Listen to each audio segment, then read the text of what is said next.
Вообще-то я должен был лететь в Торонто, но срочные дела и лечу в Эдмонтон. Так бывает, когда возникает срочная необходимость в ремонте, и вместо возвращения домой приходится лететь из одной командировки в другую. Ну что ж, скажем прекрасной Британской Колумбии до свидания, а сами в путь. Еще раз прощальный взгляд на горы и на залив Тихого океана.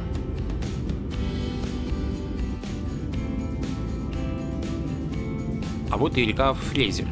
Она не такая большая, как Волга или Дунай, но больше Рейна.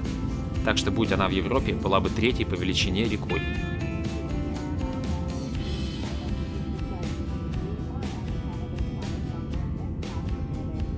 Не успели набрать высоту, как под крылом самолета поплыли горы. Скалистые. Это официальное название такое. На некоторых пиках снежной шапкой круглый год. Час полета и перелетели в прерии.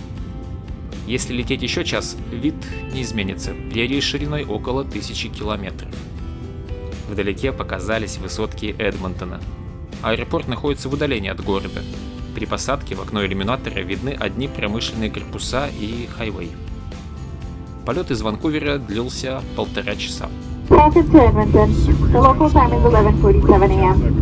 Аэропорт Эдмонтона – это один длиннющий терминал.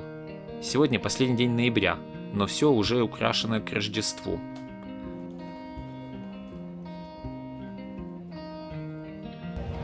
Багаж получен. В командировках все более-менее одинаково. Прилетаешь, получаешь багаж. С тележкой есть место для чашки чая. Или в руке можно нести. Мороз и солнце, день чудесный. Нам, как всегда, рент машин.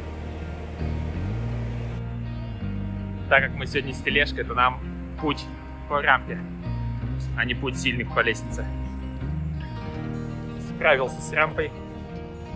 Идем дальше. Еще тележку можно толкать одной рукой, а другой снимать видео. Документы на аренду машины подготовлены заранее. Я же говорю, день сурка. Арендованную машину дали, та же модель. Ладно, хоть цвет черненький. Сегодня на черном Chrysler S300. Ну, внутри вам уже все знакомо. Chrysler S300.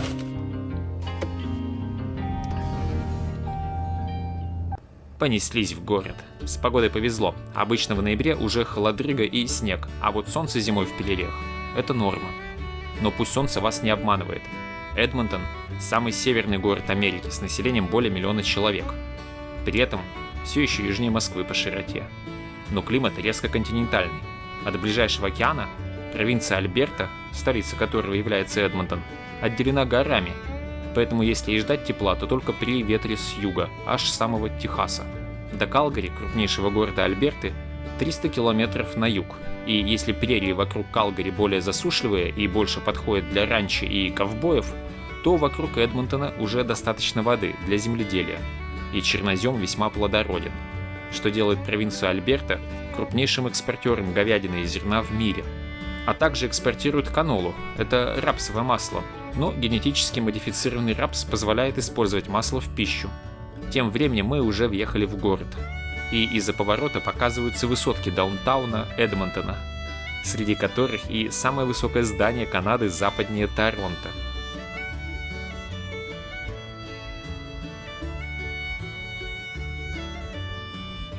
Страткона – один из престижнейших районов Эдмонтона, на высоком берегу реки и с большим количеством сохранившихся кирпичных исторических зданий.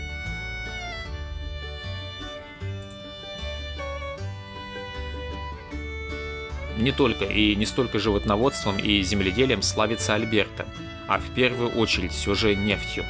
Ее здесь много, очень много, хоть бульдозером греби. Да, такова особенность. Самые большие запасы нефти в виде битумных песков. Из песка битум выгоняют паром, а потом, разбавив растворителем, гонят по трубам в Америку. Поэтому денег в Альберте хватает, чтобы развивать и другие направления экономики – банковское дело, информационные технологии, медицину и науку. Вот по научной части я и еду в университет Альберта, чтобы прибор починить, а приборы это используют для медицинских исследований. Университет расположен на высоком берегу. Позже в видео я покажу виды из окна лаборатории. Вот вдоль дороги опять все занято.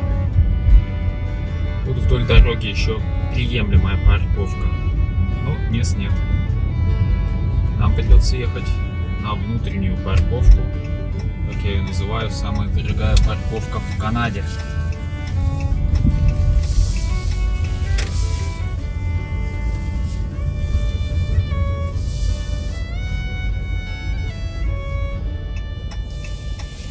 Даже на ней мест немного.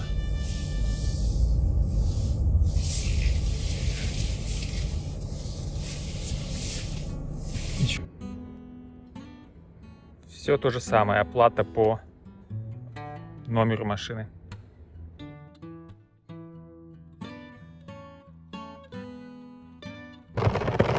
Грохочем по Эдмонтону.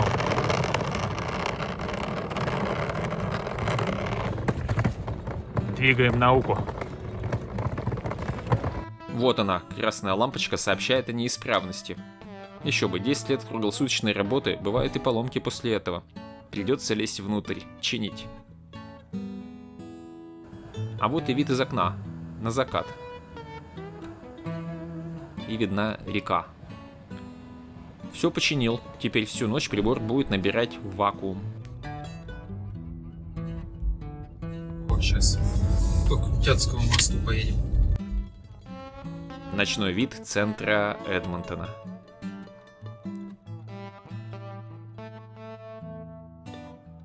Снимать сложно. Ночью кочки не позволяют получить качественную картинку из машины. Про плохие дороги, думаю, используют все ту же отмазку. Зима у нас, все из-за нее.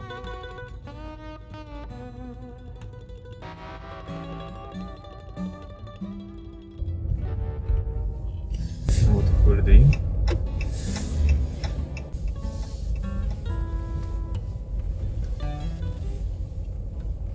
Очередной отель Holiday Inn.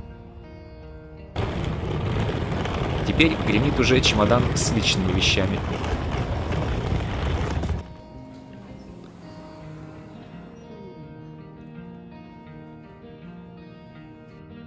Видите, как в лифте модно. 7-й этаж. Ага. Зовите меня Бонд. Джеймс Бонд. А вот и номер.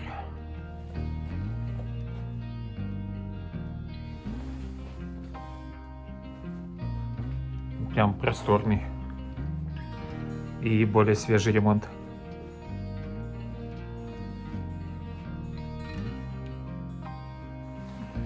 Привет всем.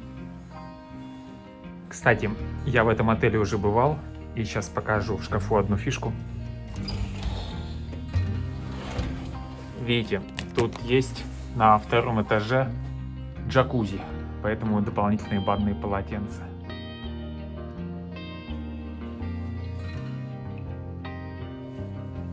Окей, ванна с предбанником. В предбаннике зеркало. Так что можно в любое зеркало смотреться. Вот так вот.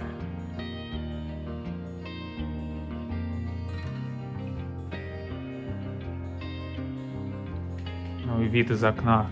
Куда же без него? Давайте глянем, что нам видно. Так, только надо в шторках разобраться. Та-дам!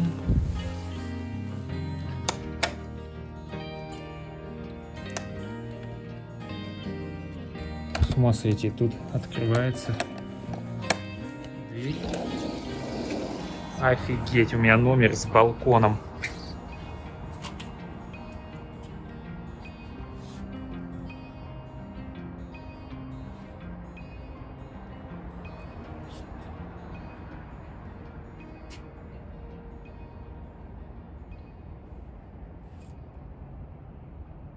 Вот такой вот он, Эдмонтон.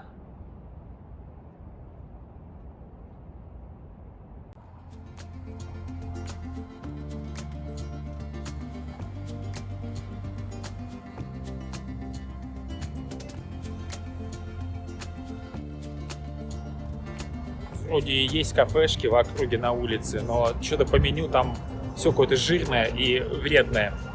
Иду до ближайшего магазина купить салатик.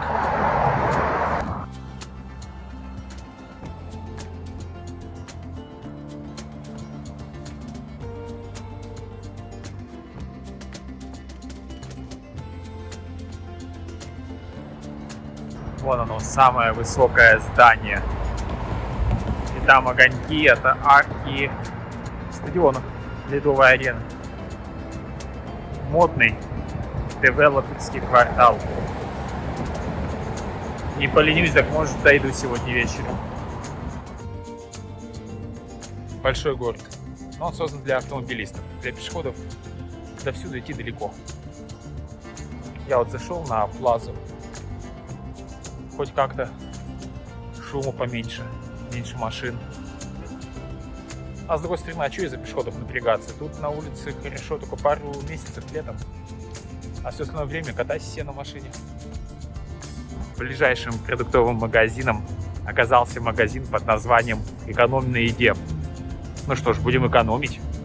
Не в кафе пошел, а в магазин. Елочки уже пошли. Сразу с подставками. Или в горшочках. Салатик перекупил. Назад в отель.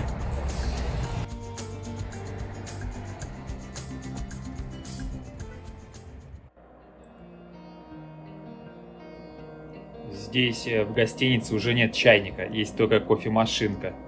Поэтому, если хочешь попить чаю, приходится несколько раз пригонять чисто воду.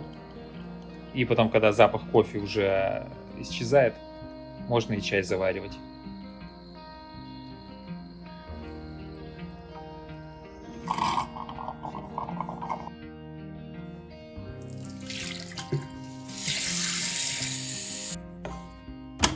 Ничего не ставим. Заливаем. И запускаем. Салат за 10 баксов.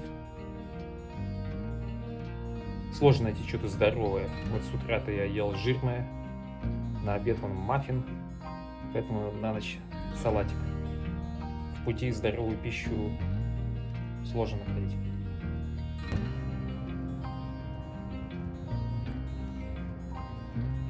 Утеплился и теперь иду в центр города посмотреть на новый современный квартал. Вот так вот, да? Они взяли в Эдмонтоне и две улицы нарядили одинаково, деревья одинаково подсветили. Теперь, когда гуляешь, ты не понимаешь, как ты идешь. Вдоль или поперек.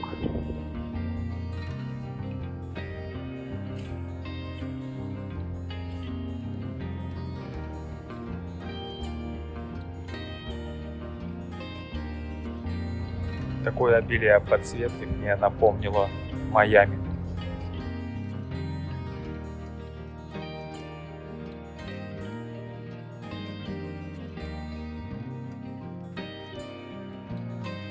Но поверьте, это не Майами.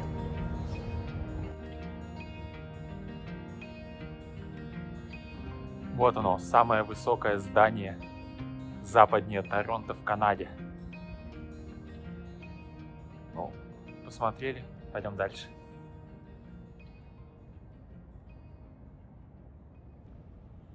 Центр города, а улицы пусты. Значит, сегодня точно не день, когда в хоккей играют.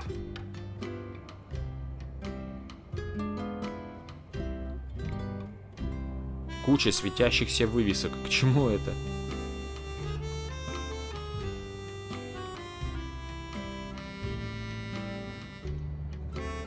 Ага, а вот и объяснение. Понятно. Там написано, что это музей неоновых огней, прямо на улице, в естественной среде обитания, так сказать. Неон дает красный цвет. Голубой — это уже смесь с аргоном. Ярко-красный может быть гелий, а желтый — криптон. Но всех их зовут неоном, так проще, хотя мне, как химику, за элементы обидно. Роджерс-арена. Здесь выступают Эдмонтон Ойлерс. Это их базовая арена. За этот клуб играл в свое время Вейн Грецкий, самый крутой хоккеист не только Канады, но и вообще всей Америки. Сейчас, правда, Овечкин пытается по голам его перекидать.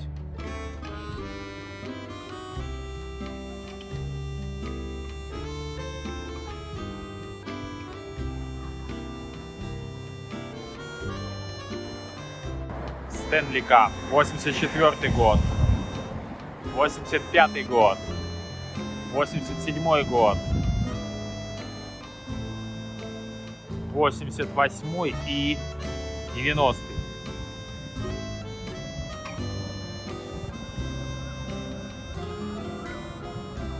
А вот тут похоже на уличный каток.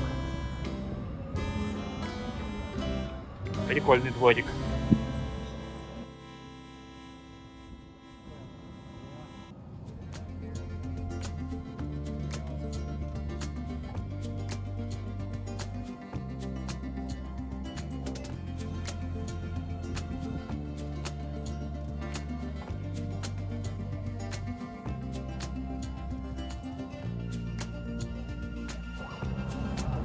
Официальный магазин самой титулованной команды Канады.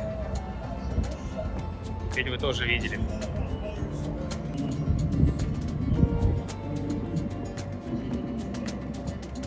Офигенное качество льда. Я думаю, в Эдмонтоне в качестве льда понимают.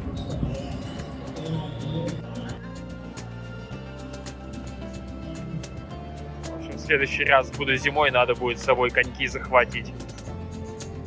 Крутой каток.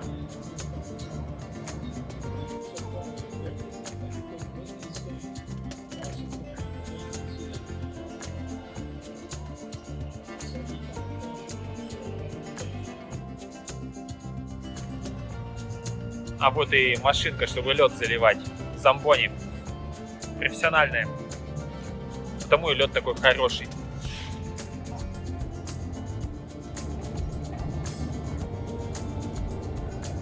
Форт Холл. Даже не знаю, что это такое. Но решил заглянуть заодно и погреюсь.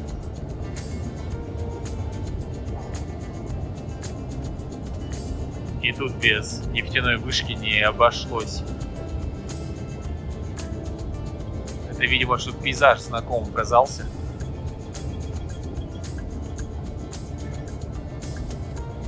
Так, я готовлюсь офигевать о том, как тут что выглядит. Вау!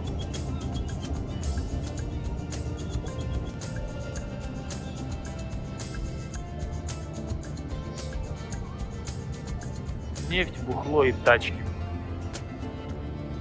На рекламе были автомобили. Let's go, let's.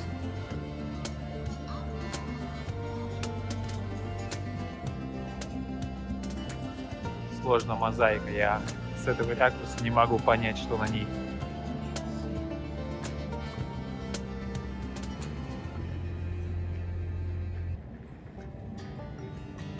Так, а на этой стене славы мы видим, что на этой арене-то не только в хоккей играют, а видите, тут и сэр Элтон Джон выступал, и прочие достаточно знаменитые артисты и артистки.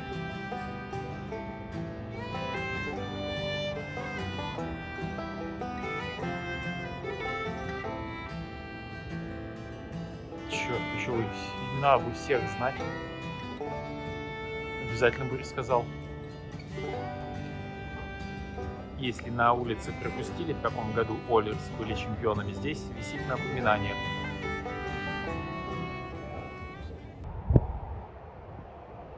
Вчера закончилось место на телефоне на самом интересном месте, когда я был в Роджерс-арене.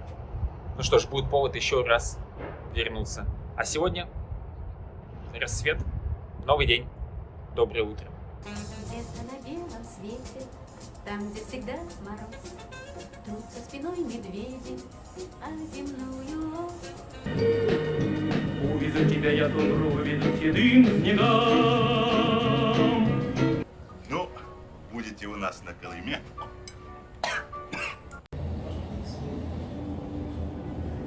Видел раз, видел их все.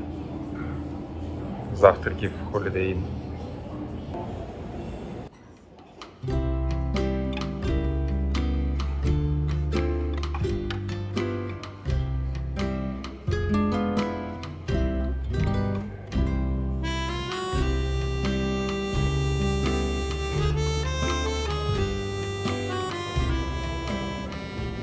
И пока хлебушек жарится, есть время налить кофе.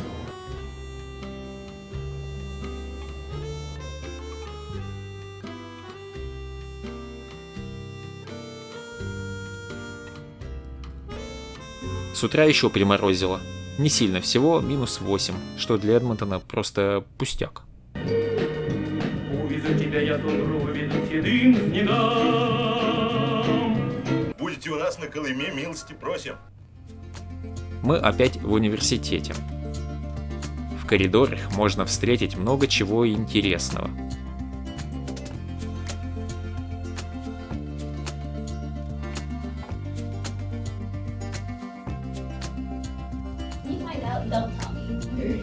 Мышки.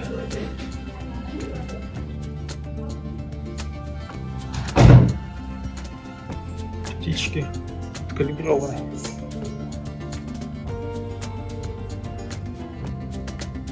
Вот кое-кто побольше. Альберта — родина динозавров. И это не шутка. А самые умные здесь работают в лаборатории изучения моря.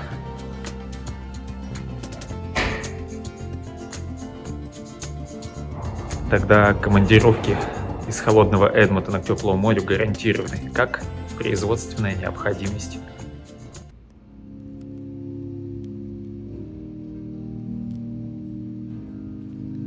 Снова вид из окна, на этот раз в сторону центра города. Вдоль реки это все парк.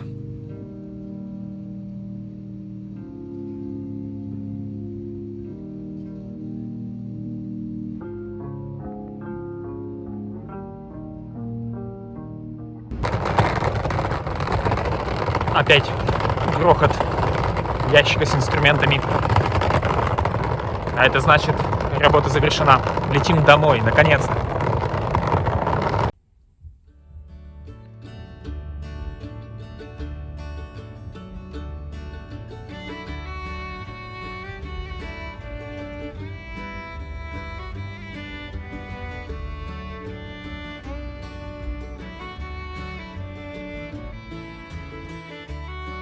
Между прочим, это уже третье видео из Эдмонтона на нашем канале. Первое было про West Edmonton Mall, самый большой торговый центр Канады, а на момент постройки и всей Северной Америки. Второе про Хэллоуин, где мы бродили по улице Эдмонтона, которая превосходно украшена и подготовлена к празднованию Хэллоуина. Ну и вот эта командировка сейчас. При подъезде к аэропорту надо быть внимательным. Я уже не первый раз, но все равно могу пропустить съезд на возврат арендованных машин. Для них отдельный въезд на парковку.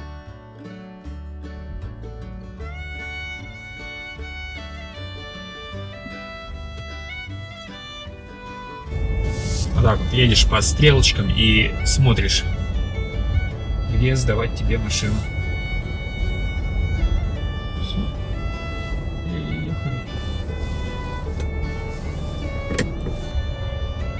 Ну все, арендованная машина сдана в аэропорт.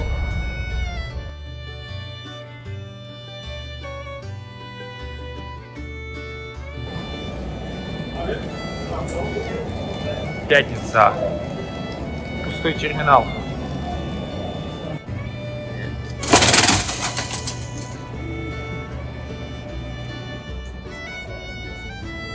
Помните, я рассказывал про авиакомпании в Канаде.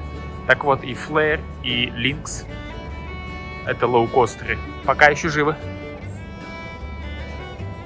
А здесь уже все говорит о приближении Рождества.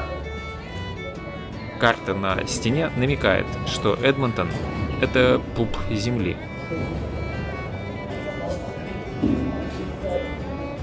длиннющий терминал. В самолет посадили, задержка всего 20 минут. Неплохо. Алкоголем поливают. Я, как химик, одобряю. Полезно только для наружного потребления.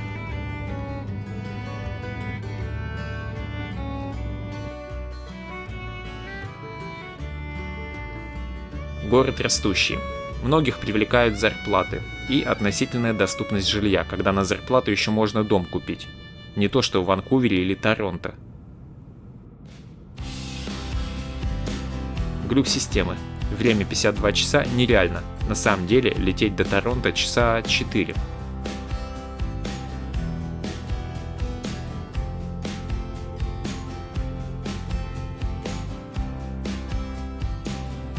Вот и Торонто.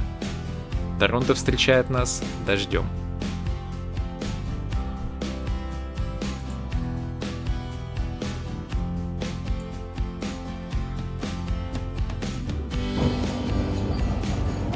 Уже за полночь сижу, жду своего багажа. Это был длинный день и длинная рабочая неделя. И самый лучший момент — это когда возвращаешься домой. Спасибо, что были со мной, досмотрели. Ставьте лайк, подписывайтесь на канал.